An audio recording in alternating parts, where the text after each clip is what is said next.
The D'arce choke is a submission executed from the front headlock position.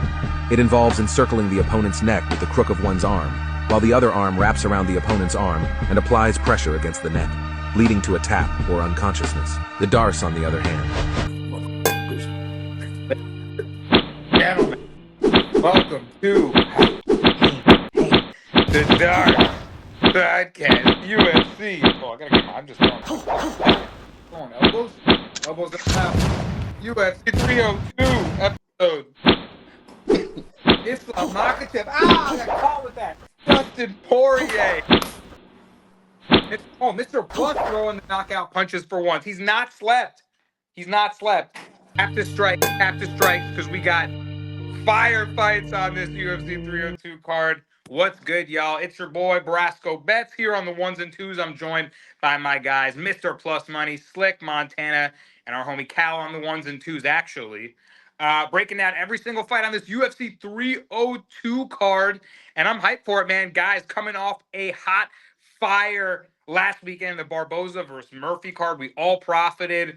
Mr. Plus 12-0 sweep on your fight predictions. I know you made a ton of money on your betting card as well. What was the biggest winner that you had from last week? Yeah, absolutely a great card. I think we finished up around 14 or 15 units, and that was great. The biggest win for me, I'd say, was Chaos Williams. We had him by KO. He was a big 3-unit play on the money line, and then I had him in 2 or 3 parlays, so I really needed him to win. I had him and Angela Hill in a parlay, and then I had a 5-legger, and he was the finishing icing on the cake. So when that knockout happened, my team was very happy. Dude, good shit. I was actually way sketched out by that fight. The odds were oddly close, and I leaned Chaos's way, and boom, there you have it. The power comes through. That overhand right clips him. Harris kind of getting a little too confident, staying right in front of him, and got caught. So good casher there for Mr. Plus. Love to see it. Slick, not too shabby. 10-2 on the picks yourself. You did really well. I know you made some good money on the UFC card. What was your favorite fight of the night? Yeah, man. Honestly, it was just great to see Yanez bounce back, get back in the win column. And also, I may have lost or bet on this fight, but props to Lerone Murphy, man. Putting up, beating on a old veteran like Barboza, cement his name into the top 10, hopefully. And he called out guys like Calvin Kattar and Josh Emmett. So those 2 fights I would love to watch.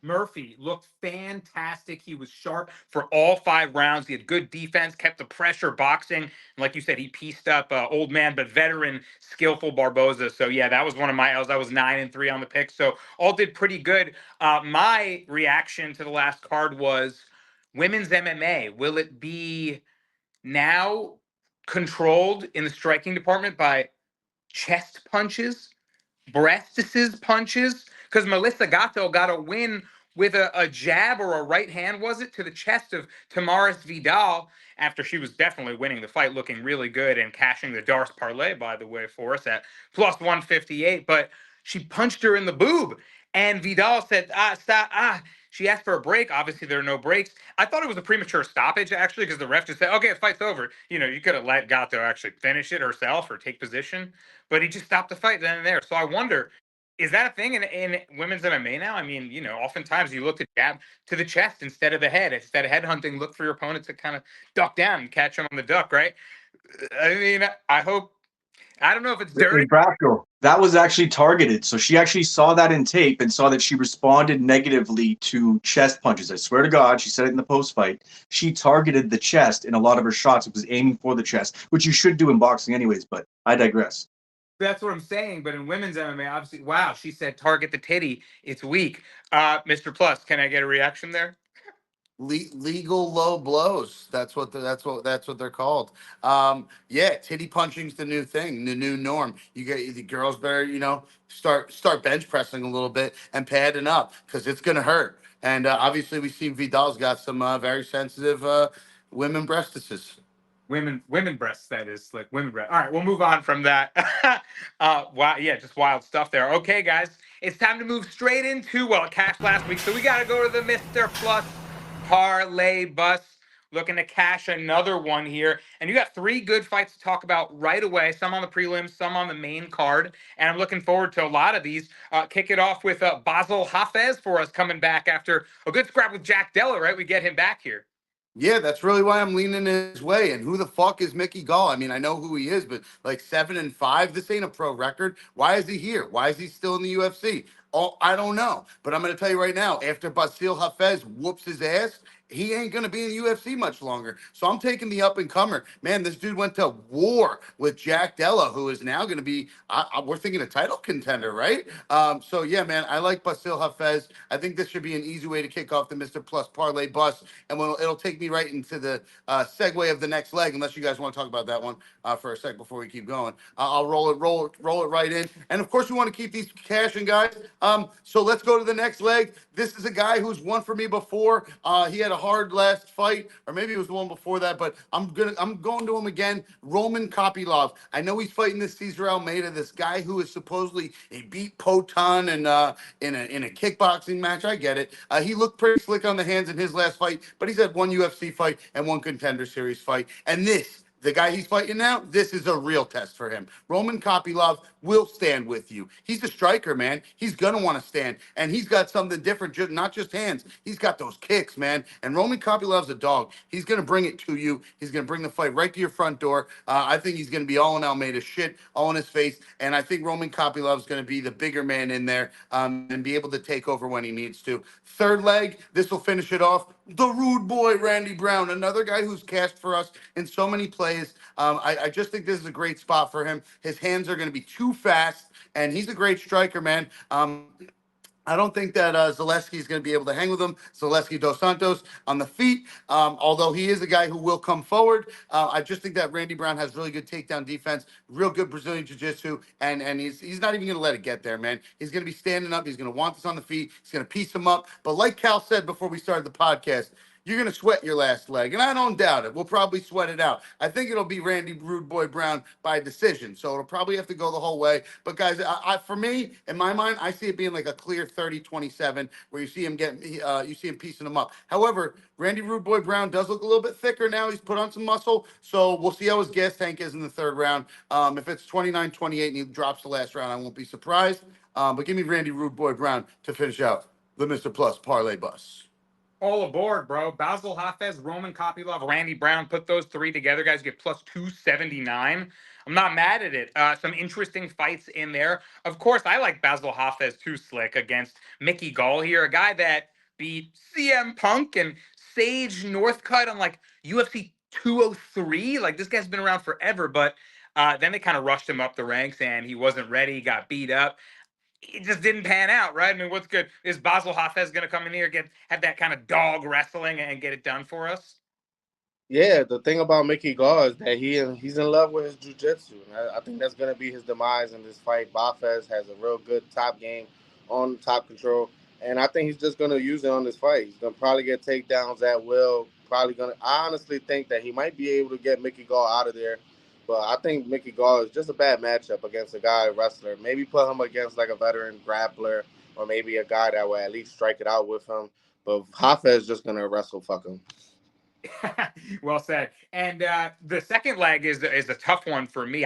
Of course, I like. Well, we can talk about first Randy Rude Boy Brown, friend of the show, I should say. Cool ass dude, guy I interviewed a couple of years ago, and I've just been following closely since. And man, I love the way he's developed. He doesn't give a shit. He'll take a matchup against anyone. He took that fight against Jack Della, walked into the Lions Den in Australia, and that set him back slightly. But since then, we've seen nothing but, bounce back from Randy Brown. I agree. He's going to have a speed advantage there, right? Solecki is a good striker, good veteran kickboxer, right, Slick? But I like Randy Brown's boxing and his underrated grappling that Mr. Plus talked about wherever the fight goes. What do you think about that matchup? And then we'll talk about Kopylov. But what do you think about Randy Brown?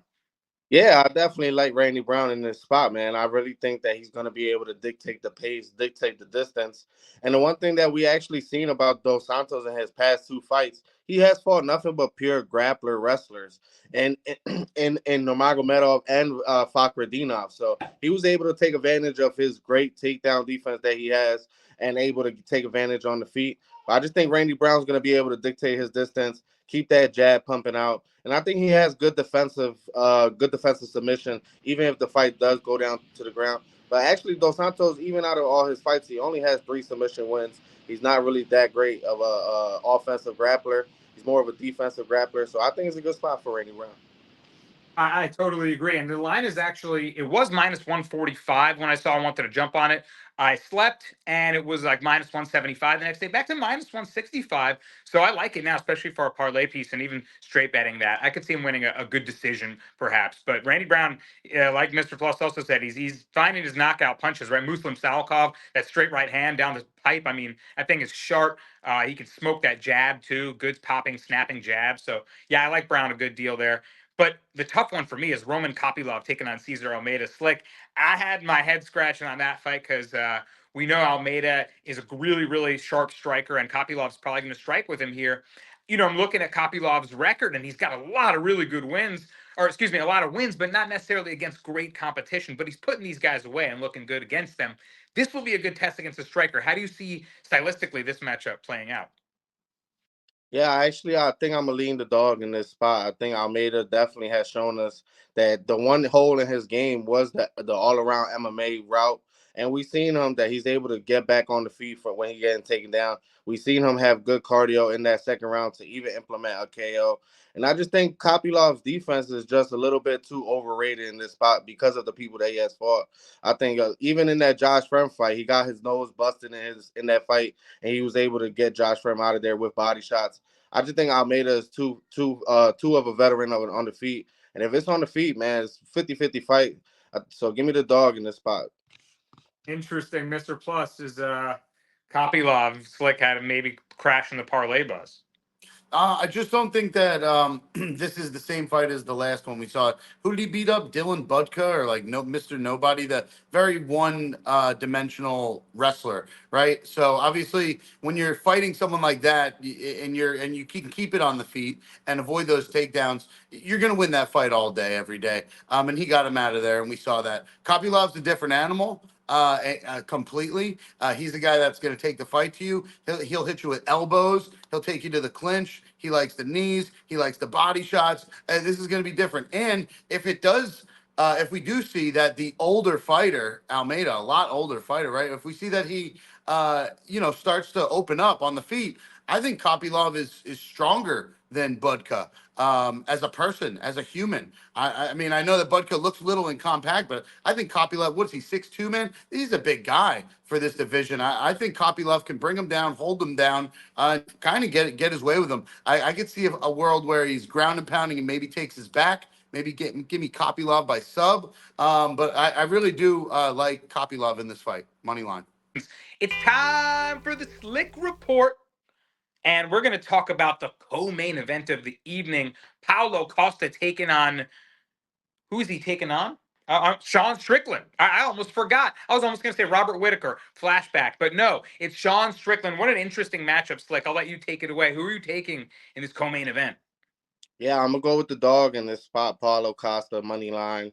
I just think it's a good matchup for him, man. I think this is gonna be one of the fighters that he doesn't have to chase around the ring like a guy like Robert Whitaker, like a guy like Ezra Adesanya.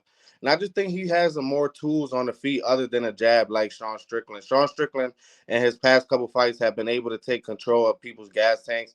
We've seen Paulo Costa in the 5-round fight against Marvin Vettori, a pace that was hell, and he was able to. He looked good, man. Landed almost 200 strikes in that fight. I just think Sean Strickland is going to be able to implement his jab. But we've seen in that DDP fight that if a fighter implements his all-around game, like we seen Costa did against Luke Rockhold, got 2 takedowns, 5 minutes of control time, and even if he doesn't get that takedown on Sean Strickland, I just think he's going to be able to work the body. I think he's going to be able to land the more damaging punches. So I think he's going to be able to take advantage of this fight in the pocket. And the one thing that we know about Strickland is that his defense is a little bit overrated, not overrated, but in a sense that a lot of people doesn't really put combos like a guy like Paulo Costa. Paulo Costa could put you against the cage and put 4, 5, 6 strikes together. So I think it's a good spot for Paulo Costa to at least right the wrong in these odds, because these odds just don't really make sense to me at all. Like, I thought this fight probably would have been like a minus 150, minus 140 Sean Strickland. But Paulo Costa has shown us that even if he comes in on this fight on weight, at least if we see him on the scales, we know he's coming in here to fight. And if he's coming in here to fight, we've seen him land big, powerful punches against Robert Whitaker. So if Sean Strickland just thinks that he's going to stand in the pocket with Paulo Costa, I think he's going to be able to implement some type of power punches to get Sean Strickland maybe out of there. And we've seen Sean Strickland, even against Abus Magomedov, almost get finished in that first round. So give me Paulo Costa money line. I think he implements an all-around game plan in this fight and lands the more damaging punches to either a decision or maybe an early finish. Paulo Costa plus 185. It is a very intriguing matchup. Of course, Costa, all the antics, the secret juice, the Twitter presence. I see a lot of fake stuff being posted too, like things that he said, just out of pocket stuff. I think all that stuff's fake, but he's the Ryan Garcia of the UFC. exactly. But he's so entertaining. But when he brings his best self to the octagon, I mean, he had moments against Whitaker. He's dangerous. Mr. Plus, what are you thinking about this co-main event matchup? I just want to say he's way funnier than Ryan Garcia, for the record here. I think his personality is like probably 100 times better. All right, this is one that these guys are both strikers, but they're two completely different stylistic strikers. You got Junkyard Dog, right? Moving forward, head down, shelling up, Junkyard Dog versus like Ryu, bouncy kickboxer. I'll throw everything at you and I'm not scared. I'll fuck you up. Yo, I mean, these are two fighters, man. This is going to be a really, really fun one. I guarantee. I wish you could bet on blood. I think there will be blood in this match for sure. Lots of blood. And the one thing that I really can't get with, and I know I have to pick a side, so I will. But the one thing that I can't get with is the line.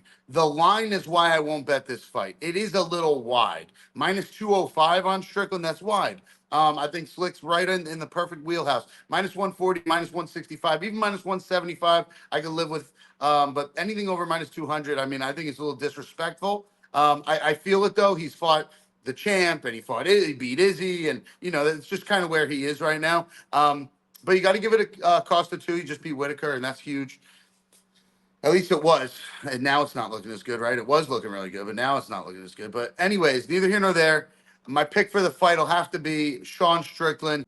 With Sean Strickland there. Probably decision. Looking for a bloody fight. In my mind's eye, it's tough, man, because stylistically, right. Philly shell moving forward, throwing the backhand jab. But, fighters that can back him up, like Jared Cannonier, right? That was kind of a close ticky-tacky fight. But Cannonier ended up getting it done because he did a little more. He threw some low kicks. He stayed moving forward. He got kind of that octagon control. The scorecards ended up being weird. I scored it slightly, 48-47 for Cannonier. And Strickland maybe can get caught by that, like kind of Slick's looking for more tools, more MMA thing, tools and MMA belt from Costa, some body kicks there, and potentially that left hook that has caught Sean Strickland before, of course, by the likes of Alex Poatan Pereira. But, he can get caught with that left hook with the guard low if it sneaks over the shoulder and hits the ear potentially. So I could see Costa had, like I said, had his moments against Robert Whitaker, who's sharp as they come and always looks dangerous. So, oh, man, tough one. I'm going to lean Costa. in the co-main event. All right, guys, we'll move forward, and that'll bring us right into the Brasco breakdown. I'm going to go with a two-leg parlay this weekend, guys, or next weekend for UFC 302. Two guys I really like on the main card to get it done. Kevin Holland and J.Almeida. You put them together, we get plus 101 odds. And man, Kevin Holland, I feel like this has got to be a bounce back win. He's got nothing but murderer's row in his recent lineup of opponents, right? I mean, the guy has really gone through it in middleweight and welterweight. He's fought nothing but the best.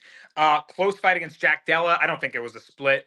Jack Della, rightful winner there. But, he shows that he can laugh with boxers, strikers. Of course, when he was making his run, won Fighter of the Year not too long ago. Then he ran up into just too stiff competition in terms of the grapplers like Brunson and all those guys that ended up getting him. But through all that, Holland's still a damn good fighter, man. Now he gets Mikhail Olejniczak, who's a good, tricky southpaw boxer, powerful guy.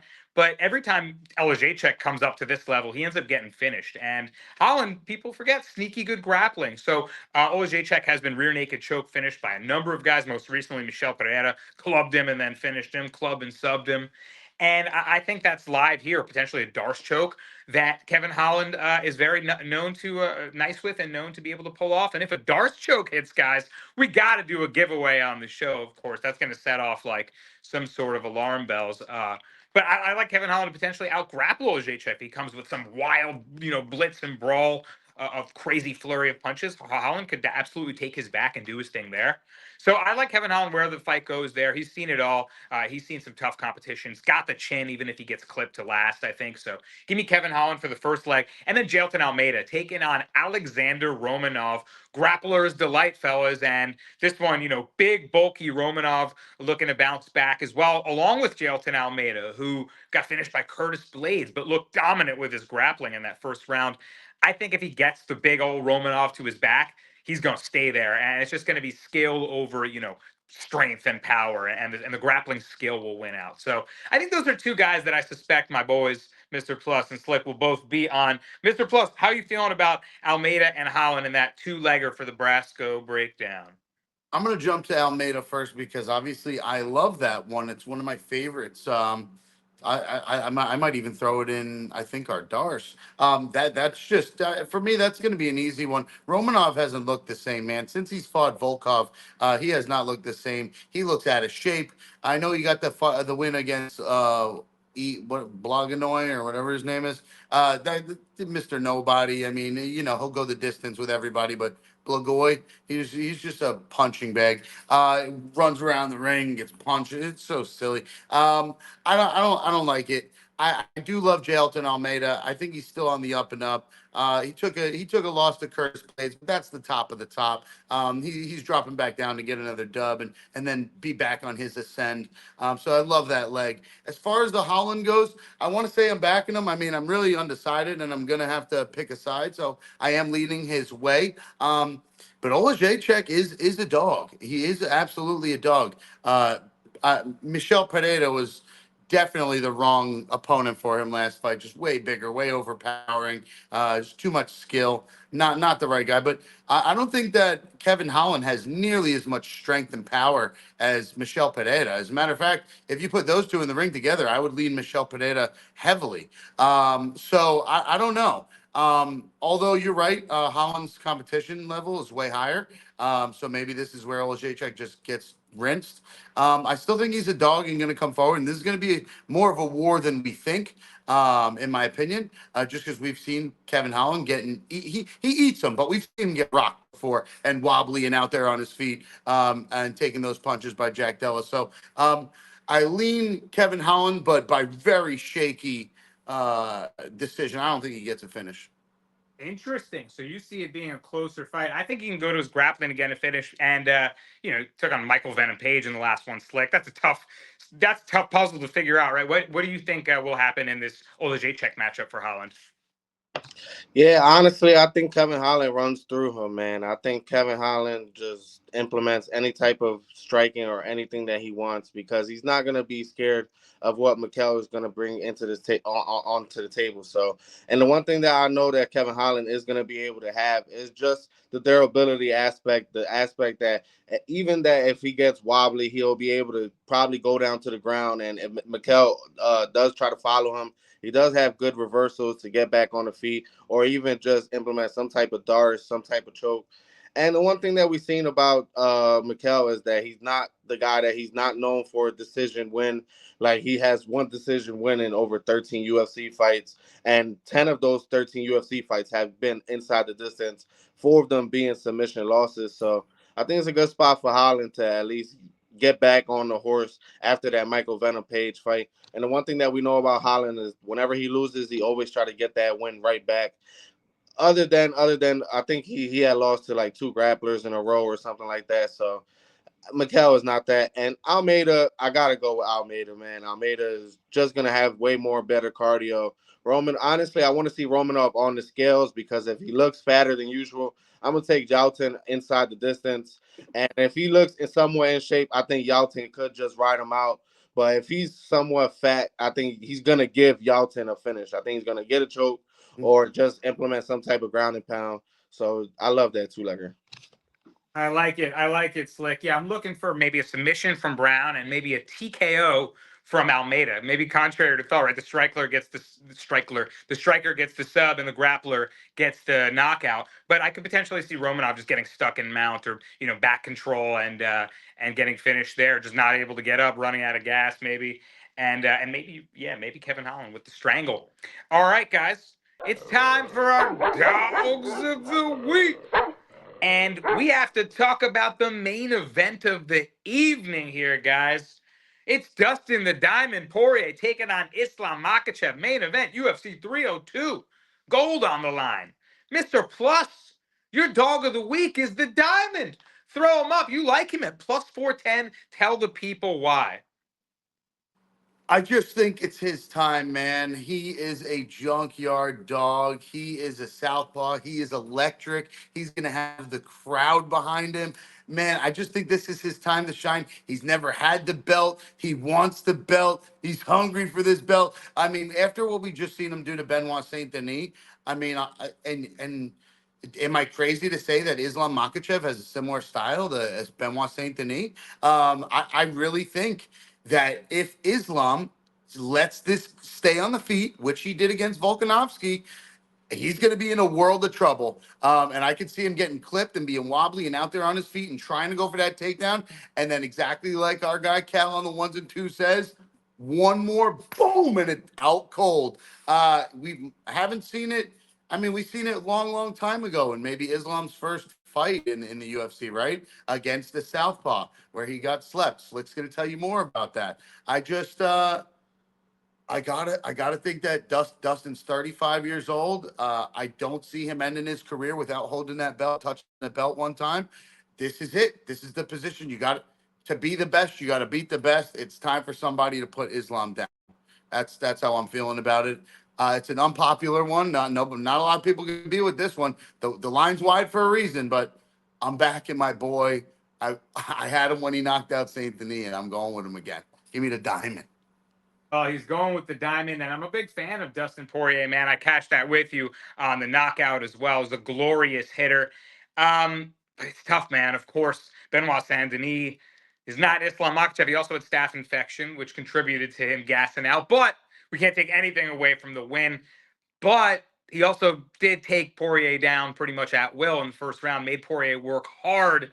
And I wonder how that looks if Islam Makhachev is in on his grappling again. Of course, Slick, Poirier, all the memes about the guillotine, the guillotine. Are you going to stop jumping guillotine? Asked Dustin Poirier's coaches. Never, he said. Never. I'm going to put like 0.01 units on Dustin Poirier by guillotine if I could find that exact prop on some book. But Slick, realistically, how do you see this one playing out between Islam and Dustin for the title? Yeah, man, I'm gonna say the same thing I basically said when he fought Saint Denis. Anything I would say right now is basically why I think Dustin will win, and anything that I say will be because I am a huge fan of Dustin. I am totally biased on Dustin, and anything I will say will be why he will win.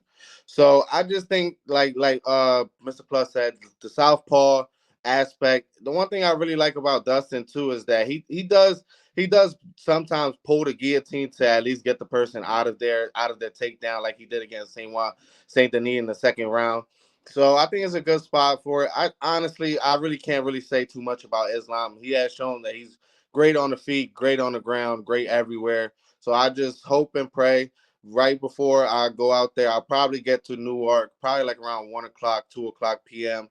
I'm gonna be setting up my Dustin Poirier ritual at like probably like around 3 o'clock, 3:30, and I will be hoping and praying to every single MMA god that Dustin Poirier wins. And this will be the first time we actually see the championship fight in Golden Gloves, so it will be one to watch, man. Slick is going to be in attendance there, and it would be a legendary one. Hey, man, if it's possible, Dustin Poirier by knockout, plus 750. Right hook to the button, it's very possible. Check hook on the ear, anything is possible. But, ultimately, I got to pick Islam Makhachev. I can't believe I'm the only one on the show, including Cal, in this main event that's going with the minus 500 favorite. But I think Islam's wrestling is going to get it done. Of course, not a hot take, Danny. Sick take, dude. Islam's wrestling is going to get it done. Yeah, my 5-year-old nephew could have told you that too. But ultimately, just bread and butter. I think it's not even if he does actually strike with him, which he might because he has really, really taken a liking to his striking that is getting damn good. Uh, that could be, a mistake, of course. It'll give Poirier his chances. But holy shit, Islam's kickboxing looks pretty sharp, too. So, yeah, I got to go with him here in this spot to retain the belt. But I'll be rooting for you guys. I'll be rooting to be wrong. and hoping that Dustin Poirier pulls off another one and gets his title before he retires and is considered maybe one of the greats, right? He already is in my book. All right, fellas. Dog of the week.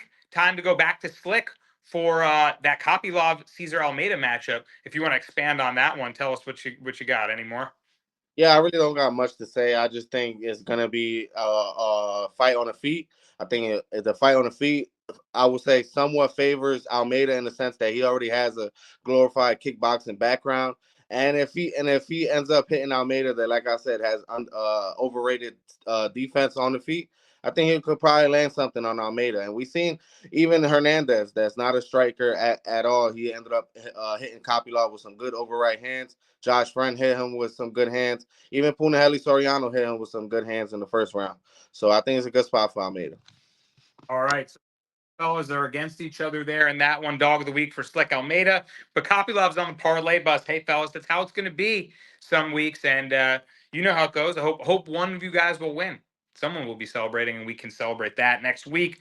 Guys, I'm going to go with Phil Rowe here, plus 130. Not a super high confidence pick, I would say. Like, I'm going to go half unit because it's a weird kind of fight. But Phil Rowe has been putting himself through the ringer in grappling tournaments. He took on Craig Jones. He took on all of the best guys recently. I forget who else, but he's entering himself in all sorts of these grappling tournaments and getting submitted by some, but I like the fact that he's really working on his grappling game and trying to get better. And in his last fight, he was in a boring clinch fest against Neil Magny, split decision loss. I was on Rowe in that fight. I was tight. I thought he maybe pulled it off. Just a few more moments maybe, but we know he's a good rangy striker. And against Matthews, I wonder if Matthews can kind of close that distance and crack him with shots or get in on that fight. Fellas, I haven't heard from you guys on this fight either because we haven't touched on it. But I think Rowe can, now he's gone through some grueling fights, one with Nico Price as well, where he ended up getting a knockout at the end. I think he can last. He showed off cardio and a chin, and obviously he's looking to improve his grappling here. So Matthews coming off a loss to Michael Morales, very good prospect. But Mr. Plus, what do you think about this matchup? It's kind of tight here. Rowe plus 130, Matthews minus 155. Where do you side? I lean the dog as well. I like the height advantage, the length. I think he's a bigger guy. Don't get me wrong, Jake Matthews is a dog. We've seen him go out there and beat some guys. But I do feel like this is a good spot for Philip Rowe. And with the tag like that, where it's just like a pick 'em for me, I'm always going with the length and the reach, especially if it's someone like Phil Rowe that I've won money on before. And yeah, that was a snooze fest in his last fight. I don't think it's going to be so boring this time around. Jake Matthews doesn't really let fights go crazy boring. So I'm interested to see how this one goes. But I am leaning the same way as you, Phil Rowe. Yeah, Slick. What do you think about the dog here? I wonder if he has in Matthews' last matchup. He did have a couple moments against Morales, but I wonder if my one question was, does Rowe have the power to kind of keep him away? Because I imagine Matthews is going to try to move forward. How do you see this fight playing out? Yeah, honestly, I lean Phil Rowe, but nothing in the right mind will make me bet on him. This guy basically fought probably the worst type of game plan I ever saw in his last fight against Neil Magny.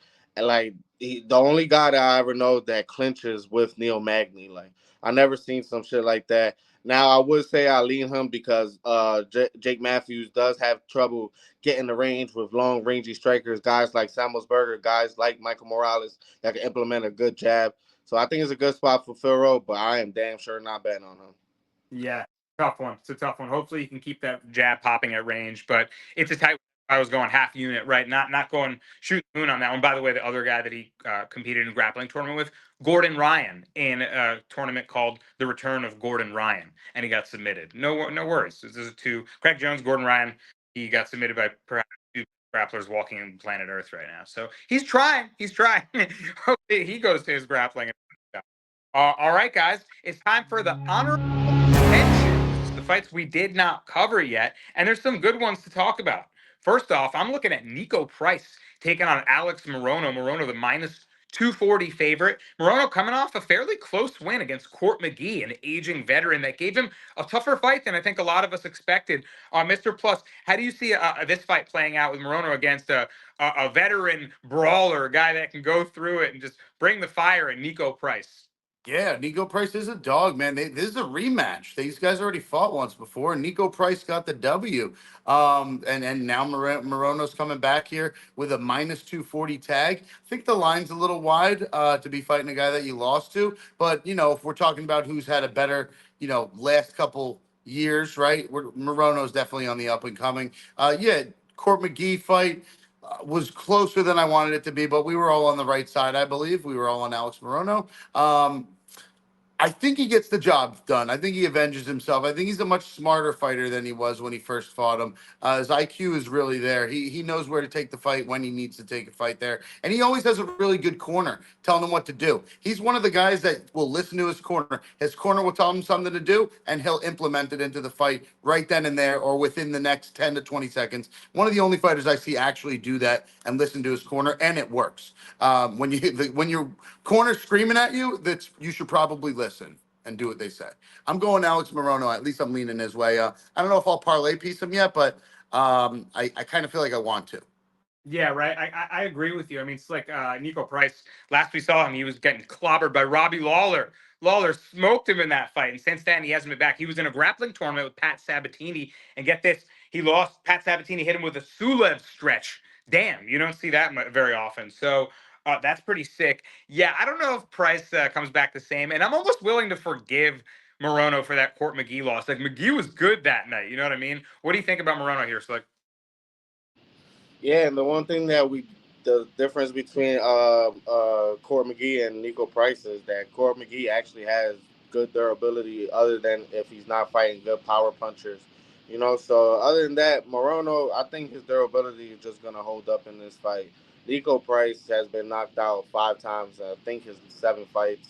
So I think it's a good spot for him to even like implement some type of, let's say, club and guillotine, because we know Moreno has a great guillotine, and we've seen him get 2 tight guillotines on Court McGee. But Court McGee, he's not getting submitted. That guy, you gotta knock him out flat out cold to really get him out of there. So I think, honestly, I could see a world. And then the one thing I do dislike about Nico Price too is that a lot of his fights is him losing and then him coming back at the end with some type of flash knockdown, and he ends up winning. So I think it's a good spot for Moreno. I'm gonna say Moreno by sub.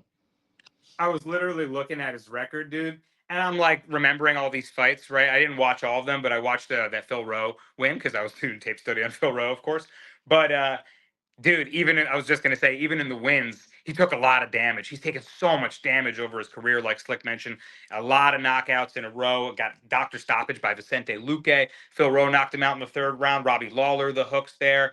Earlier on, Al Hassan smoked him with punches. He's taken a lot of brutal knockouts in the UFC. I think it's on the tail end for Nico Price. I got to agree there. Mr. Plus, we're going to end up parlaying him, I think. Morono for the win there. Maybe sub, maybe decision. Next fight in honorable mentions, Grant Dawson taking on Joe Solecki. Dawson looking to come back after a weird knockout against Bobby Green. Flash knockout. One, was it a jab to the ear? Done. Folded up, shelled up, slick.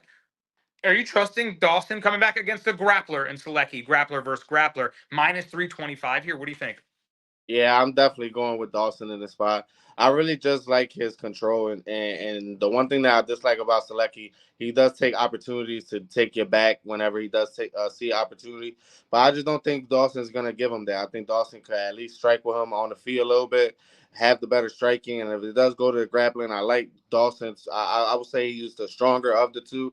If anything, I trust him to get the reversals, and I trust his cardio in the 3rd round. We've seen him get plenty of 3rd round rear naked chokes, and we even seen him in that 3rd round knockout. I believe it was Dos Santos, or I forgot his name in the last 10 seconds. So I like Dawson in the spot. Yeah, I can't not think that he won't out grapple him after that. And honestly, after that Bobby Green fight, where he was a big favorite against Bobby Green to just out grapple him, right? I was like, it was so weird to me that I thought he took a dive. Mr. Plus, what do you think about Grant Dawson here?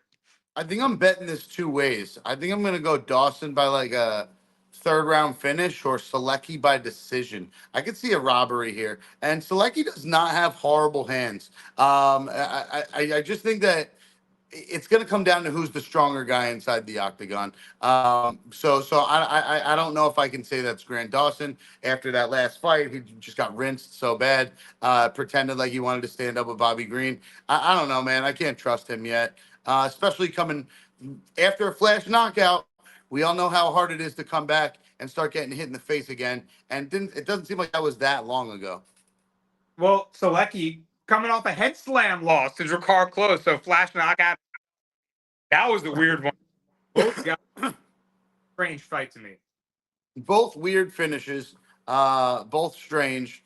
I'm like, I don't know. I'm leaning Dawson, but I part of me feels like this could go to decision and Solecki gets the dub. So I don't know yet, but I guess I'll lean Dawson just because we have to pick it.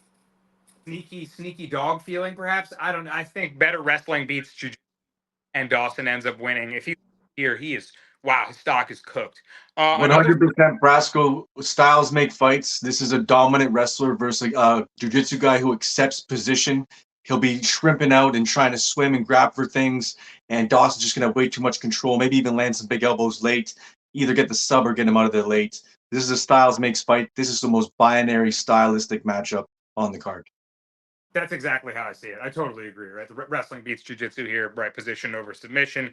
Solecki grabbing for shit that won't be there, and Grant Dawson wins either by decision. Maybe he can find some damaging positions. All right, and then a couple other ones that aren't going to get anyone writing home to mom about. But we got Eileen Perez taking on Jocelyn Edwards. Perez, the favorite. I already see Slick shaking his head. He's like, I ain't watching this fight, bro. I'll talk about it. I like Perez grappling to get it done. Strength, physicality advantage, and ends up maybe just getting a judo throw or some tossing her from the cage and winning by decision. Grappling control. Slick, stop laughing, Slick. Slick is betting his whole bankroll on this fight, right? Man, as soon as what's the first fight on the card? They got Raposo and Lima. As soon as that fight's over, you know how they always bring up like the next two fighters and they try to show like their highlights. I'm like, babe, come on, let's go get something to eat. Let's go get some Henny. Cause I hope I come in back from the bathroom because the bathroom lines are always so long. So I'm gonna probably look for the longest line, wait for the longest line, and I hope I come back and Bruce Buffer is saying one of their names as the winner. So I am skipping totally on this fight. Eileen Perez should win this fight at the end of the day. Edwards' takedown defense is as worse as mine. But at the end of the day, Edwards has been in split decision losses, split decision wins that shouldn't have gone either way. So I don't care about this fight. Oh, yeah.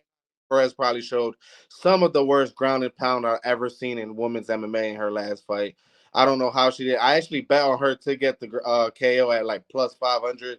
I was watching her implement those elbows that I don't know. I think she thought she was getting elbows, but she was really hitting her with like her forearm. Worst ground and pound I've ever seen, woman or man. Slick is not happy with this fight. My man said, I'm going to look for the longest line. That's the most disrespectful shit I've ever heard in my life. Yeah, Lucy Pudilova, last fight for Eileen Perez. Couldn't get her out of there. Mr. Puss, any riveting thoughts on this one? This fight sucks. Edwards is I hate watching her fights. Like Slick said, they always go to decision, and you never know who's going to win until the judges come out with some ridiculous split decision. Yeah, I got to lean the wrestling with Perez, and I'm not putting $1 on this one. Short and sweet. Ultimately agree with all of those sentiments. And then I want to make the name of the show The Longest Line, but that would probably get you guys flagged on YouTube. And also, like, you can't make the name of the show about Eileen Perez versus Jocelyn. Like, everyone would be like, what's the joke? Like, I don't get what fight? Who's fighting? Yeah. All right. And then last fight is the first fight of the night. It's Andre Lima, who is booked against this guy named Niamjargal Tumendemberi. I took time to research him and look him up. My boy, actually, that lives in my neighborhood, knows him. He's the translator for a lot of the Mongolian fighters. My buddy Toby, he does it for Dana Bakri, for Alateng Haili. He was like, let's go Alateng Haili, who catched for the Brasco breakdown last week. And I was actually looking at him. He was an interesting fighter, but neither here nor there. He's not on the card. Now it's Mitch Raposo, a guy that got a decision win on Contender Series. Any thoughts for Andre Lima, guys? The guy who got bit by Igor Severino in his last. He got bit. So coming off getting bit, Mr. Plus, how do you respond? I mean, he was winning the fight. I think he got bit because the guy who was losing bit him. You know, he was trying to get out of trouble. I like Lima here. I think Lima's an up and comer. 8-0. His record's clean. That's good. He's solid. I like him on the feet. I like what he can do. He looks strong for his weight class. I lean Lima. I don't really know the guy he's fighting. I just heard about the switch hours before the podcast here, so I'll do more due diligence on it. But I'm probably still leaning Lima anyway. Yeah, Lima looked pretty good in the moments we saw him. He's a kickboxer. Has had a lot of kickboxing fights, and he's got pretty solid grappling. Igor Severino came in there to grapple with him. Mitch Raposo has grappling too, Slick. What do you think about the kickboxer Lima, who showed grappling skills? Short notice. He's probably going to be a big favorite. Any action here? Yeah, man. When I actually seen this fight, I actually saw a prop in my head that I actually love.